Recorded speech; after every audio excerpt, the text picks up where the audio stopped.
Menjelang sepekan mudik lebaran Hari Raya Idul Fitri 1445 Hijriah, petugas Dinas Perhubungan Kabupaten Bogor bersama tim gabungan TNI Polri serta Organda menggelar pemeriksaan ramcek kendaraan di salah satu polbus di kawasan Jalan Raya Karadenan, Kecamatan Sukaraja, Kabupaten Bogor. Dan dari hasil pemeriksaan petugas, semua bus untuk kendaraan pengangkut mudik dinyatakan masih kondisi layak.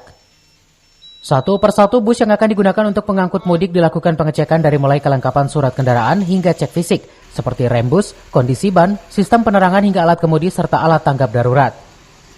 Kepala Dinas Perhubungan Agus Ridola menuturkan kegiatan ramcek rutin dilakukan setiap harinya selama jelang mudik lebaran. Tak hanya itu, Disub juga melakukan pencegahan kendaraan bus angkutan mudik lebaran dan dipastikan semua bis dalam kondisi keadaan layak jalan.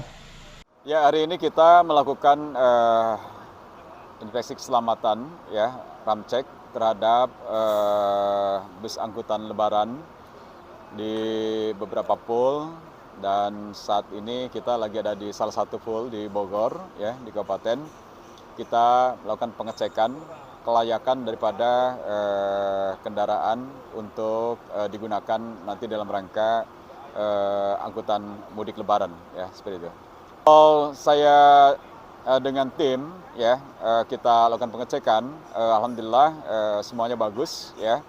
Jadi dari mulai sistem pengereman, kemudian lampu dan semuanya, ya, itu cukup bagus, dan mudah-mudahan semua kita lakukan pengecekan dalam kondisi baik, ya. Setelah dilakukan pemeriksaan ramcek oleh petugas gabungan, setiap kendaraan bus mudik lebaran yang siap diberangkatkan ditempeli stiker oleh Dinas Perhubungan Kabupaten Bogor sebagai tanda bahwa kendaraan bus tersebut sudah layak jalan.